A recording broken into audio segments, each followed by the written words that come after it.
Hey guys, it's Dylan and Ari, and we're back here in Date Warp. I'm excited. Are you excited? Totally excited. Just ecstatic. Absolutely ecstatic. Also, this line is pretty fucking bad.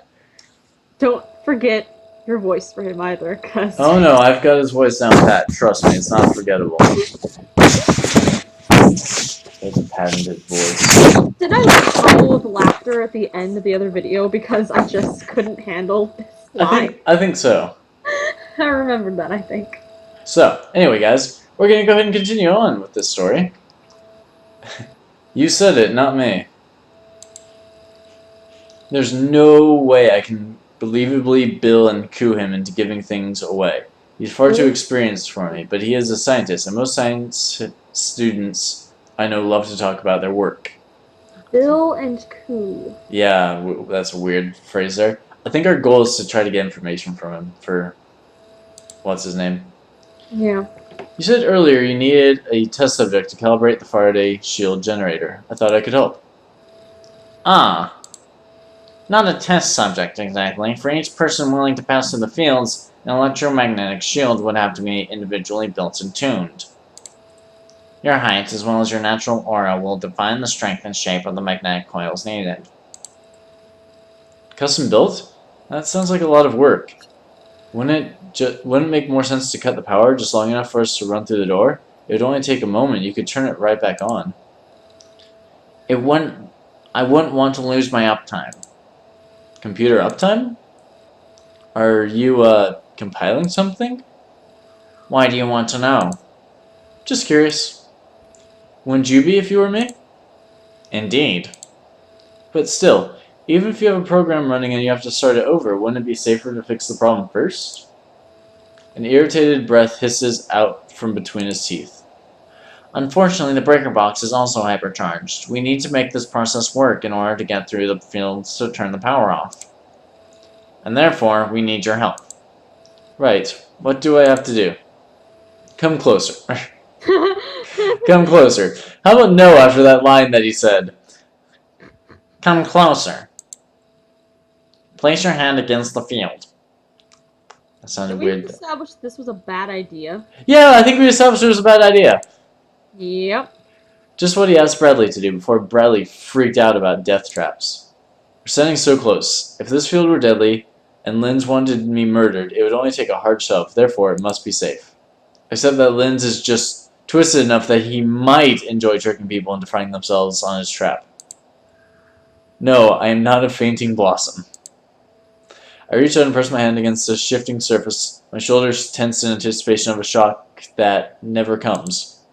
No electric tingle, no heat.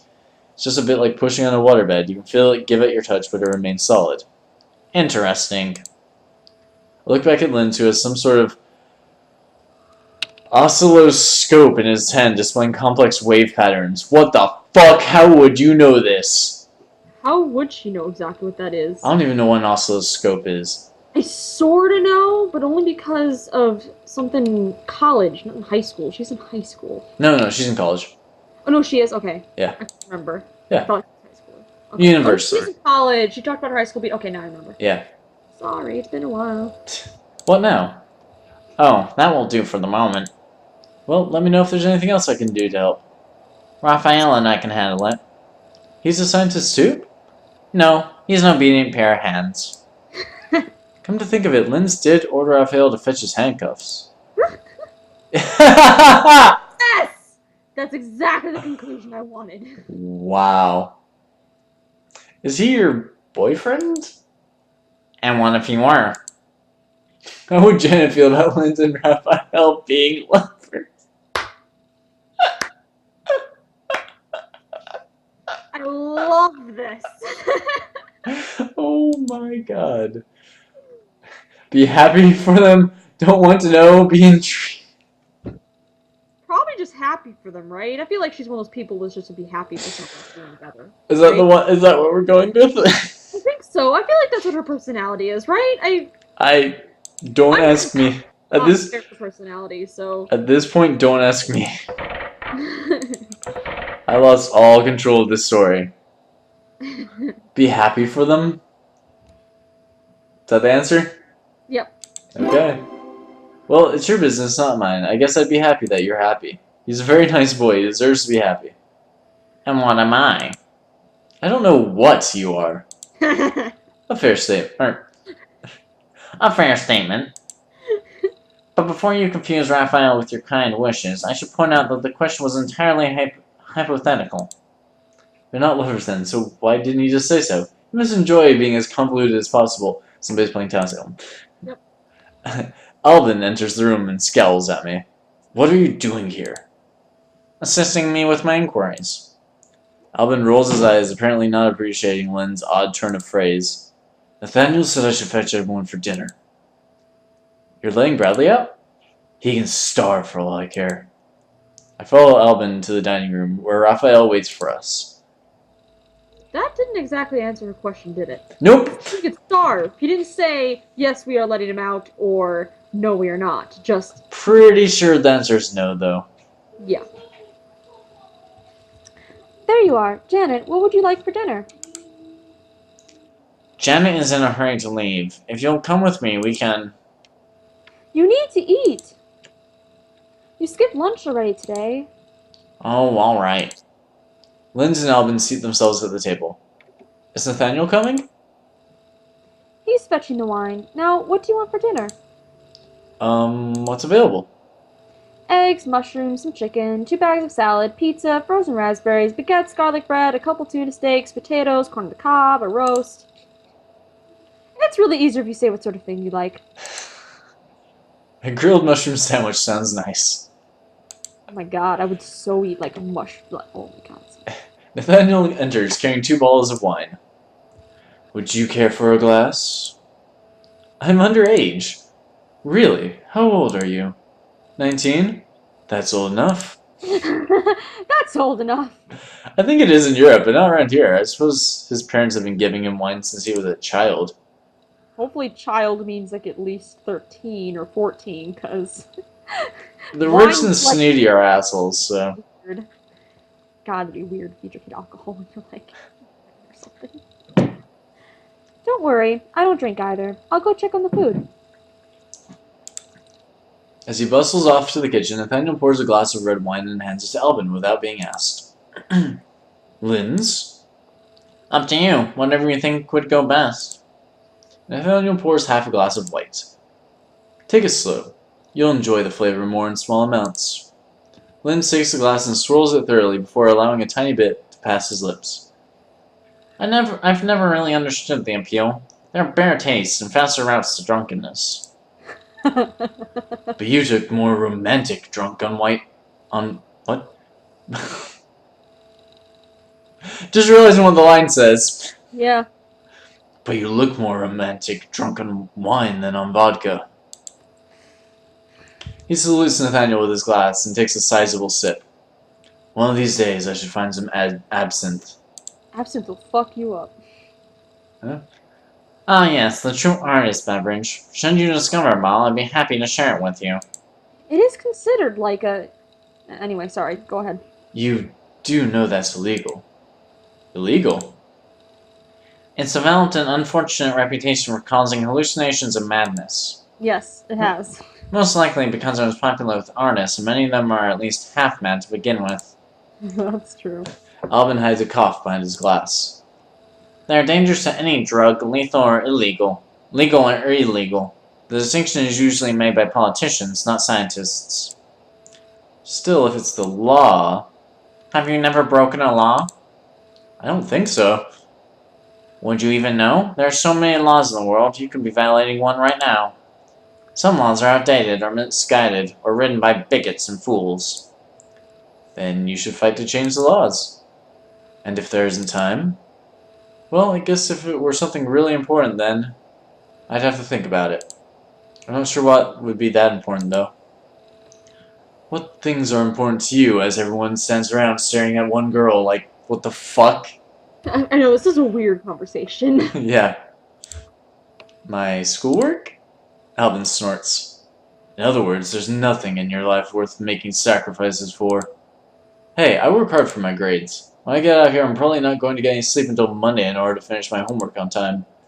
And there's the rub, sitting around chatting like this. I can almost believe that these are my friends, that this is a dinner party. I can almost forget about Bradley completely. Almost. 4 days of story left to go. Now this bit goes on your back. Allow. It's obviously something to get through the barrier. I know. Allow me. I can feel his. What the fuck is this? Looks like something Spock would carry around in the old Star Trek. Yeah. I can feel his cold fingers against my neck as he brushes my hair aside, and I force myself not to shiver. I am decked out like a jewelry display with wires, magnets, and bits of electrical tape. It feels a bit ridiculous, but Linz attaches each piece with surgical concentration. He and Raphael left dinner early to get back to work on this design, while I stayed for dessert with Nathaniel and Albin. Sooner than I expected, they declared it was ready for testing. You're sure the shield will work? The theory makes sense. Sorry, I forgot where I was. Yeah. The field should flow around you without even noticing the disruption. However, if you feel any pain, pull out right away. Stray electrical charges near your heart would be very unfortunate.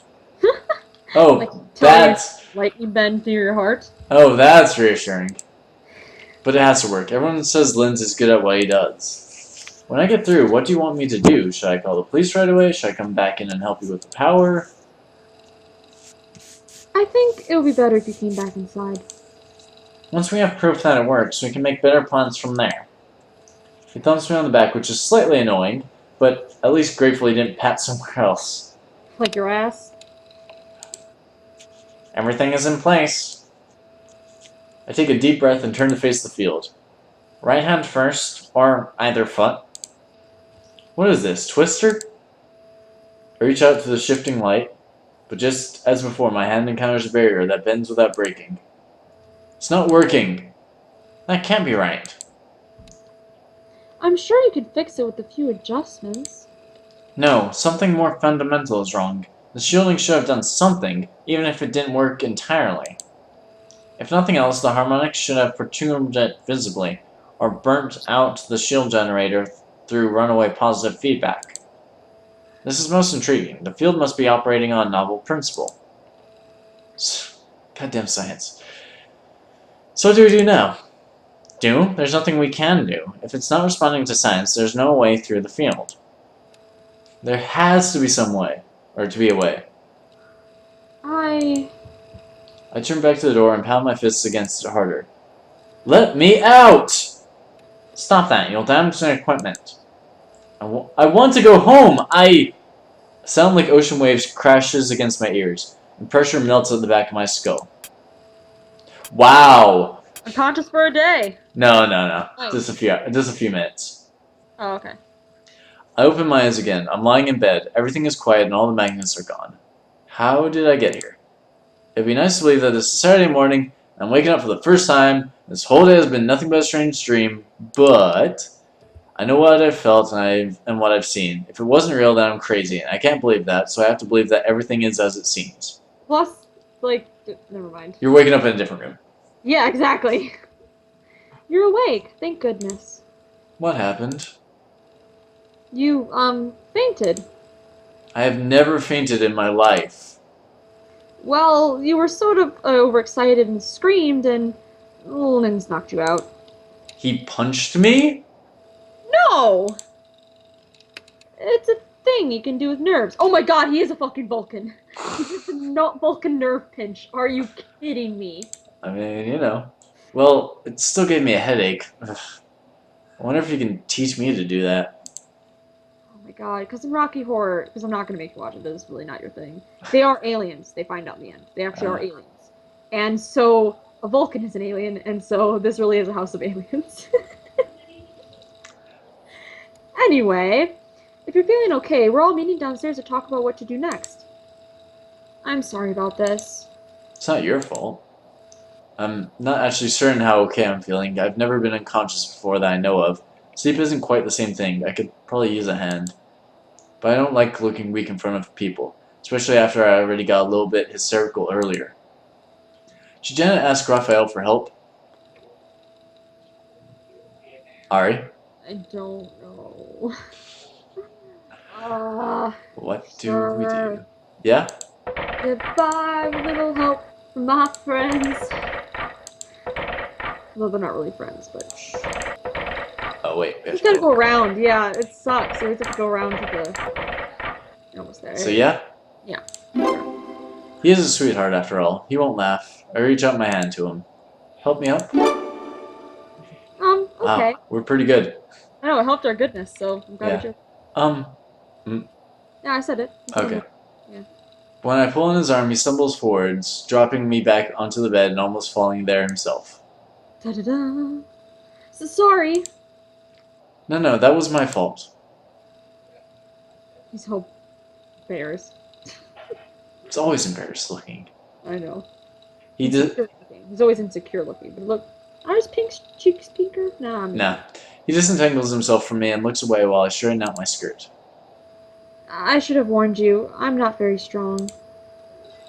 If you really need help, I should get one of the others. No, it's alright. Let's try it like this. I stand up and then you take my hand. I get to my feet a bit cautiously, but everything appears to be working. So it's probably a good idea to have help going down the stairs. The boys, minus Bradley, are gathered in the main hall, Alvin leaning against a pillar, looking unconcerned. Nathaniel appears more agitated, pacing back and forth in a small space. As for Lindsay, he's looking up the stairs, at us. As Raphael and I take seats on the steps, he begins. As you all know, there are force fields around all the doors and windows, preventing anyone from leaving the house. There's also a force field preventing us from turning off the power manually. Nathaniel frowns at that. Get on with it. All is not lost. I have set up a process which will build up power until it finally burns itself out completely. How long will that take? Approximately 4 days. 4 days? Please don't start screaming again. You can't expect me to stay here for 4 days. I'm afraid the decision is out of your hands. No one is getting in or out. What about food and water? And toilet paper. Yeah. We'll take inventory of what we have on hand and plan accordingly. The water, at least, it still seems to be coming through. Also, we should feed Bradley. We should feed that thing we have locked away. Do we have to? We can't starve him for 4 days. We can't leave him locked in a room, either. Everyone turns to stare at me. Think about it. He'd have to use the bathroom. Bad for the floors. So what do you propose we do with him? Me? I believe that's what I asked. Well, do you have a bedroom with an ensuite? Not that I'm willing to allow him into. What about the upstairs bathroom then? It's big enough. So you're not going to insist that we let him out? I don't know if he's crazy, or you are, or both, but he's the one who had the gun. Arguing to let him out wouldn't do any good. Bradley knows that, and they're not going to trust him. I mean, maybe they're right. But even if they're wrong and Bradley's right, arguing with them would just get me locked up too. Nathaniel claps his hands together lightly to draw our attention. I believe we have a plan. Seriously, hasn't Bradley had to go at all? It's been a while. Yeah. Well, no, not really. It's been like half a day. Okay. Maybe. Linz, remove everything from the upstairs bathroom that we might need, or that might be dangerous. Alvin, go around the house checking on anything that might be in limited supply, such as soap and toilet paper. Take a tally of what's available. Raphael, I need you in the kitchen. Work out what food we have and how best to make it last. Then, find something to feed Bradley. When that's done, we can move him to the other room. What should I do? If you could, perhaps help Raphael in the kitchen? Okay. I wonder what Nathaniel will be doing. Being in charge, I suppose. No one's complaining. We're all locked in here for 4 more days. We have to work together. There's only 3 days on the counter. 3 days and 22 hours. True, okay, yeah. Yeah. Be quiet already. We fed you, didn't we? Let me out of here! Not happening. The boys have moved Bradley from bedroom to bathroom as planned, but he is not appreciating it. I've got to find out what's going on. May I tell him?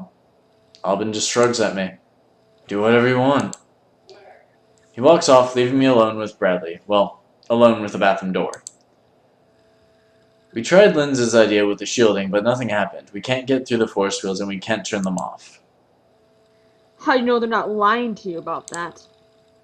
They don't know how to get out either. We're all trapped together, but we're going to be trapped here for 4 days. What happens then? The power overloads and shuts down. And then we all die. Haven't you ever heard of thinking positive? Don't you see? 5 days, 5 years, 5 people, and they never come back. There are 6 people in the house. Only because I was holding your hand. There would be 5. 5 times 5. 4 people disappear, becoming 4 people in a house, and we're the 5th. But what will we become? Wait, are you suggesting that one of those guys is actually your sister? I don't know, but I need to find out. I don't know how to help you. I just want to go home. It's Raphael. He's the girly one. I'm joking. The only way home is to learn the truth. I just hope it's not too late. I shake my head, forgetting for the moment that he can't see me. There's no point in continuing this conversation. Lost in thought, I walk down the hallway and turn towards the stairs. And walk into Albin and Lynn's. Oh, sorry. Wait, were you spying on me? Of course. Of course. Well, are you satisfied? I'm not planning to kill you all, and whatever else you think. I'm not speaking in tongues behind your back. Satisfied, for the moment. You're the ones hiding something, not me. I don't even know your full names. Enough is enough. Come on. I march past them and then snap my fingers in the air. Heal! Wow. Alright. Head held high, straight into the main lobby. I don't look back to see if Linz and Alvin are following. I can hear them back there, and anyway, they're more likely to obey if I act like I expect it. Raphael, Nathaniel, everyone, get in here. We need to talk. What the fuck? Okay, sure. I mean, whatever. Oh my god, so crowded. Guys, why are you crushing me behind? I don't understand why we have to stand so close. Once everyone is settled, I begin. We're all going to be stuck in here together for a while, so it's only fair that we should know some things about each other. I don't know how well you guys know each other already, but I don't know anybody. And there are probably things I ought to know to stop me from sticking my foot in my mouth. So, can we please do a basic introduction? Who you are, what you do, and is there anything special I should know about you? I'll start. I'm 19 and a freshman at Brook. I might go pre-med or journalism, but I'm not sure yet. You might have noticed I don't take meat, I don't drink or smoke either. Now you. They look at each other. I don't know what you want to know. Well, like you and Lynn's. Do you work for him? Are you related? No, we're just roommates. I don't have a job. How old are you? What about school? I'm 18, and I'm not in school. What? Why not? That's not your business. But perhaps I could... Not now. See? There you go again. Hiding things. Things. You heard him. It's none of your business. Well, what about you? What do you do? Why are you here? Maybe I rob banks for a living, and I'm here because he is my guest. Albin glares at Nathaniel, but cuts off what he was going to say. They're just simple questions. I mean, if we're stuck here, none of you are going to be able to get to work on Monday. Isn't that a problem for you? There's a moment of silence. This might surprise you, but I do not actually need to work. I'm between jobs. I'm a free agent. I choose when I work. Well, what about schooling? I received my bachelor's degree several years ago. As did I. I dropped out. Not surprised. None of you have any reason to leave this house. Isn't that a little odd? We were all here when you got here, remember? That's true. Did we accidentally crash a party or something? You know, Bradley's starting to get the idea that maybe those missing girls he's talking about have somehow turned into you guys, and that's why you all live in this mysterious house. There's really no mystery here. Linz is here to perform work on the electrical systems. Raphael accompanied him. Albin is my guest, and this is my home. Linz glares at Nathaniel. I wonder if what he just said is a lie, or a truth Linz didn't want revealed. So does that mean this whole force field mess is your fault? Albin tosses his head. This is a waste of time. I don't have to stand around and listen to you ask boring questions. He shoves himself away from the wall and exits. And I have research to do. Since as you say, this is all my fault. Oh, wait for me. He starts to hurry after Linz, then stops and looks at Nathaniel, then back again. I'm sorry. And then he's gone. But I want to help. Perhaps it would be a good idea for you to retire for the night. You've had a very strange day. I'm sure some rest would do you good. Fine. Good night. 5 hours passed. Shouldn't sleep for long. Oh, yeah. It's the middle of the night. I was having the strangest dream. I was strapped to a table while Linz covered me with tiny suction cups. Uncomfortable? Suddenly, I heard a commotion, and Bradley rushed into the room, pushing Raphael in a wheelbarrow. Dreams. Well, the wheelbarrow overturned, trapping Linz and Raphael underneath, and Bradley drew his sword and cut the straps that tied me down. Incredible. Now is she naked with all those suction cups on her, or? I don't think we're gonna find the answer to that. Nope. Then we had to fight our way into the castle in time to stop Alvin from marrying Nathaniel. Fantastic. But there were too many guards, so we had to scare them. So Bradley set me on fire. Awesome. And that's when I woke up. Best dream. Oh my god. Best dream. I'm sorry, the moment the story gets to, and so he set me on fire. I dreamed about Pokemon last night because I was playing it yesterday. Oh boy. That's normal. This morning before I woke up, I had a dream that I hit 28 subscribers. Hey man, maybe that dream will come true. Hey guys. Okay. Good job, Dylan. Good self-promotion there. Yeah, totally. Just Smooth. nah. My goal is not self-promotion. The house is quiet. Everyone else is probably asleep. I have the whole spooky mansion to myself. When I was little, I used to read girl detective novels, where every old house came complete with secret passages and smuggler's gold. This is my chance to explore. It's not that I don't trust them. Well, okay, it is I don't trust them. Not completely. Why should I? They don't trust me either. They're not going to tell me everything, so I'll just have to find out on my own. In particular, what is down in the basement? Probably nothing. Probably just some switch boxes and storage and things, but I'd like to see for myself. I'm not an idiot. I'm not going to touch anything that might be related to the electrical system. I just want to look. Now, the circus down was around here somewhere. Well, what have we here? She's in the kitchen, right? So she can just say she wanted a snack, right? Yeah. Where did he come from? Sneaking around, Janet. I was...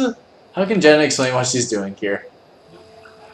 Hungry. I mean... Hungry. It's the easiest thing. Hungry! I was hungry, so I came down to make myself a midnight snack, that's all. And all the worrying about making the limited food supply last 3 or 4 days, you're stealing a snack? Oops, cover. Oops, I forgot about that too. It's the same amount of food, no matter how quickly or slowly we eat it. It only matters that we don't waste any. And what about making sure that each person gets their fair share? Change of plans. The best defense is a good offense. What were you doing here? Are you just mad because I caught you trying to sneak food too? No harm done, right? We can both forget all about this and go back to bed.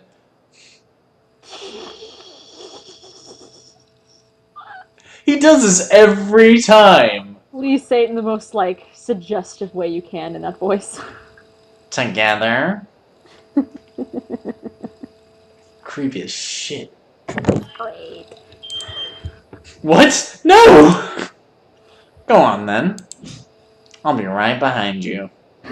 His eyes. I'll be right behind you. Ah! I have had it with you and your insinuations. Do you actually take lessons in being a creepy, twisted little pervert? Honestly, yes. Oh! Oh, we made her mad. Oh, man. Wow. That was a huge fucking drop. He doesn't care about the twisted or pervert or creepy. He cares about the little. Yeah. I take issue with the little. One more line. Well, tough. Oh boy. All these stories are fucking something else. Ugh. Should we have just said lonely to begin with, you think? I don't know. I was lonely. I wanted to find somebody. Either way. Maybe we would have kept our goodness. I like being good. I don't like being bad. Because if we get bad, then they'll get suspicious of us and we might get in trouble. Who knows? Anyway, guys, I hope you enjoyed. And I guess we'll talk to you later. Peace.